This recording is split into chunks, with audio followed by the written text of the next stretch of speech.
Wah, tuka. Alah, first try. Alhamdulillah. Tengok. Betina ke jantan? Jantan. Okey, geng. Untuk matang korang, kita orang adalah bawa beberapa batang joran. Macam Fahmi, dia bawa 9 batang. Din bawa 4 batang. Aku bawa 4 batang.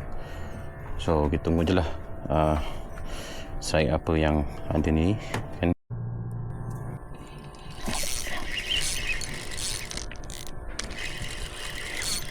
Okay, dia strike.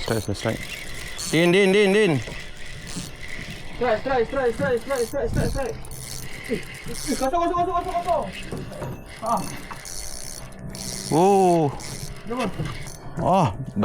Lama.